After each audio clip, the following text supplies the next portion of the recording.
cepat, siapa cepat dia dapat. Ada 4 orang budak. Kita semua dalam Siapa cepat dia dapat. Subscribe and tekan butang loceng. Hari ini makan pengat. Malam ini Jumaat. Hai korang, welcome back to my YouTube channel. Okay, siapa yang tak subscribe lagi tu, tekan butang subscribe sekarang and tekan butang loceng untuk dapat notification daripada Alip. So, hampa takkan terlepas video-video seram daripada Alip. Okay, so hari ni apa yang Alip nak buat adalah Alip akan ceritakan kisah seram di sebalik lagu Pat pat suku lipat, siapa cepat dia dapat. Okay, so let's go to the story. Cerita dia bermula daripada sini. Adalah seorang budak lelaki ni, dia pergi hiking dengan kawan-kawan dia. So kebetulan waktu tu dah macam viral lah cerita yang apa tu tajuk dia, yang penunggu gunung, yang pat suku lipat, dah viral dah cerita tu waktu tu. Waktu tu Adik tak share, Adik tahu umur berapa, tapi ada dah cerita tu. Okay, nak dikatakan cerita, waktu mereka ni dah sampai dekat setengah tempat yang hiking tu, setengah jalan, mereka ni berehat dekat satu tempat. And then waktu mereka ni pergi dekat mereka hiking ni, mereka ni macam tak hiraukan kawasan tu. Macam dia seorang budak lelaki ni dengan kawan-kawan dia tak hiraukan pun. Macam gelak pun sesuka hati je. Lepas tu budak lelaki ni masa tu rasa nak terkencing. So dia pergi je lah kencing dekat tempat tu. And then dia tak tahu yang tempat tu adalah rumah jin di kawasan itu. So dia pun dengan selamba dek je pergi kencing dekat situ sambil menyanyi lagu Pat pat suku lipat, siapa cepat dia dapat. So waktu tu dia macam suka-suka je nyanyi lagu tu sebab dia macam nak test betul ke lagu tu berhantu. Okay, and then at the same time, okay, waktu dia hiking tu dah petang dah waktu tu. So dah habis-habis tu, diorang dah macam dah sampai puncak, tangkap gambar apa semua. Lepas tu mereka pun balik. Waktu balik tu dah nak dekat senja. So nak dikatakan cerita, waktu mereka balik tu dah macam dah gelap dah senja dah waktu tu. Dan pukul 7 lebih macam tu. Tiba-tiba ada satu benda jatuh dekat bumbung. But mereka tak sure benda tu apa. Macam benda tu jatuh boom kat atas bumbung kereta. So macam mereka ni macam buat dek je lah. Maybe sebab ada benda macam buah ke jatuh, maybe. Sebab waktu tu mereka jalan macam sebelum pergi dekat bukit tu, mereka akan jalan macam jalan hutan dulu tau. Lebih kurang macam tu. So diorang ingat ada buah je lah jatuh. So mereka teruskan je lah perjalanan. Okay, waktu dalam perjalanan tu macam budak lelaki ni okey lagi. So bila sampai dekat rumah, budak lelaki ni dia jadi macam diam. Macam tak bercakap apa-apa. Macam Sebenarnya macam budak lelaki ni dia akan macam happy go lucky, macam sembang dengan kawan dia, macam periang lah, macam selalu bising dekat dalam satu grup ni, dia seorang je yang bising. So waktu tu kawan dia pelik sebab tiba-tiba budak lelaki ni senyap, tak cakap apa-apa. So kawan dia ni pun tanyalah, weh, okey tak ni? So budak lelaki ni pun still senyap, tak pandang kawan dia tu. So kawan dia pun pelik lah kan. Tiba-tiba yang budak lelaki ni baring and tidur. Lepas tu macam kawan dia ni macam risaulah, ingatkan macam dia tu demam ke apa. Lepas tu macam waktu tu budak lelaki tu dah baring dah pejamkan mata dah. Lepas tu kawan dia ni pergi dekat yang budak lelaki tu and letak tangan dekat dahi sebab nak tahu demam ke tak.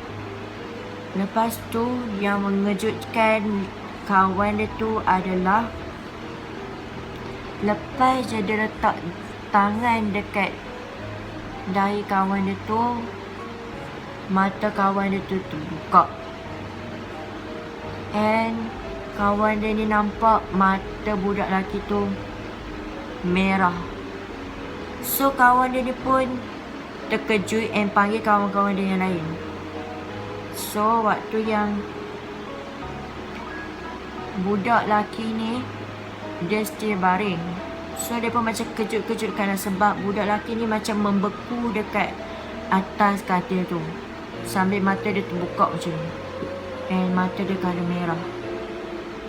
Lepas tu macam tiba-tiba budak lelaki ni bangun, duduk and dia jadi macam kena rasuk.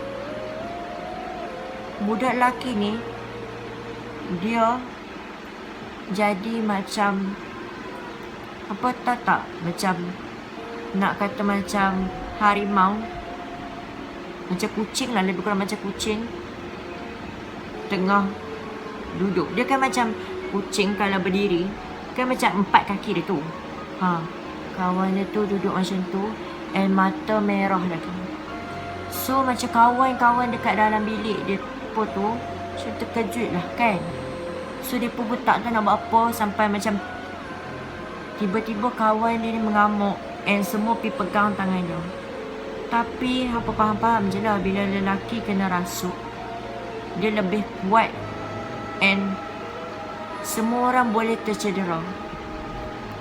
And waktu tu macam budak lelaki tu memang dah mengganas sampai boleh macam ramai kawan-kawan dia dah tercedera sampai berdarah-darah apa semua.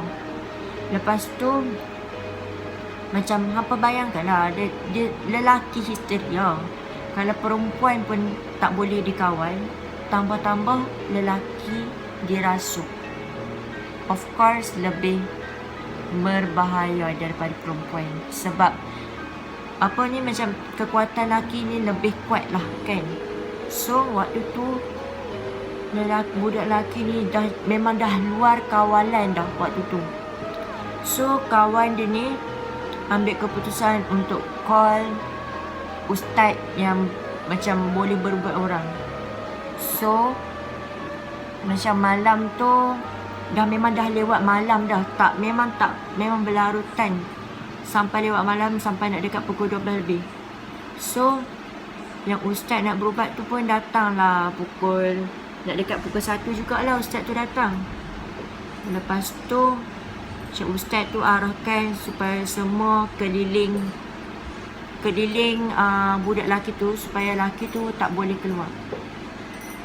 And then waktu yang Ustaz tu nak berubat budak lelaki tu, tiba-tiba budak lelaki tu mengamuk and lari, tumbuk cermin yang ada dekat dalam bilik dia tu sampai pecah berkecai. And tangan budak lelaki tu memang berdarah lah. Waktu tu memang darah menitik gila-gila. Memang penuh dalam satu bilik tu darah. So macam keadaan dah makin luar kawalan. So macam ustaz tu pun macam waktu tu tanya dekat dia, kenapa hang kacau dia ni? Lepas tu yang budak lelaki tu jawab, bukan budak lelaki tu lah, macam jin tu yang jawab, dia dah kacau tempat aku, dia dah kacau rumah aku. Lepas tu macam ustaz ni pun berubat, and then dah reda. Waktu tu pun dah nak dekat pukul 4 pagi macam tu, barulah semua reda. So macam yang tercedera kawan-kawan dia tu semua dah macam dah dah berubatkan, dah lah darah-darah apa semua tu. Yang budak lelaki tu pun dah macam dah balut dah tangan dia. So waktu dia bangun tu, keesokan pagi dia, kawan dia tu tanyalah, hang kacau, hang pergi kat mana waktu kita hiking tu? Hang ada kacau tempat-tempat yang macam tak sepatutnya kau? Lepas tu yang budak lelaki tu pun ceritalah dekat kawannya dia, yang dia pun pergi kencing waktu yang dia berehat tu, and then sambil menyanyi lagu Pat suku lipat. And then yang kawan-kawan dia ni pun waktu malam tu tanya dekat ustaz tu, sebab apa? So ustaz tu pun cakap benda yang sama, and then ustaz tu cakap yang budak lelaki ni yang sendiri pergi panggil benda tu. Faham tak? Sebab waktu tu dia nyanyi lagu Pat suku lipat. I don't know lagu tu berhantu ataupun tak, ya. Tapi memang benda tu memang jadi kat budak lelaki ni. Lepas tu macam dah okey dah semua, alhamdulillah lah, semua kembali kepada okey, pada asal. So sampai situ je cerita dia.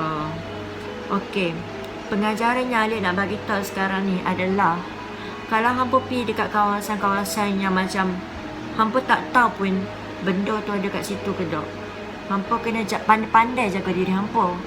And then hampa jangan main reda je pergi kencing dekat tempat orang. Macam yalah, macam tempat tu kita tak tahu keras ke tak. So nasihat Alik, janganlah sesuka hati pergi membuang kat sana sini. So macam, and then jangan main-main lah dekat dalam hutan ni. Macam ni tempat yang keras tau, hutan ni memang tempat yang keras. Lepas tu janganlah macam gelak-gelak, macam main-main, and then tak hiraukan kawasan-kawasan. Kita ni pergi kat tempat orang, kita kenalah jaga etika kita, kena jaga adab kita dekat tempat-tempat orang kita, sebab kita tak tahu apa yang akan terjadi. So nasihat Alik, janganlah main-main dekat tempat yang keras macam-macam, dekat hutan, dekat tempat-tempat yang macam tempat orang, ya janganlah macam main-main kan. So ambil pengajaran daripada cerita ni, supaya hampa waktu kalau hampa nak hiking pun senyap-senyap je, jangan pergi jerit, pergi gelak-gelak. Memang benda tu akan attack hampa, and ya, benda tu akan kacau hampa. So hampa janganlah main-main dekat tempat orang, sebab kita tak tahu kalau kita akan memanggil hantu. Pat suku lipat, siapa cepat dia dapat. Okey, cerita Alik sampai dekat sini je. So jangan lupa subscribe, like and comment. So kalau hampa nak dengar cerita lagi, hampa jangan lupa subscribe and tekan loceng dekat tepi tu tau, supaya hampa dapat notification daripada Alik. Bye. Assalamualaikum. Sekejap. Subscribe sekarang. Kalau tak, cerita ni akan menghantui hampa semua. Subscribe. Tekan butang loceng. Kalau tak, aku akan kacau.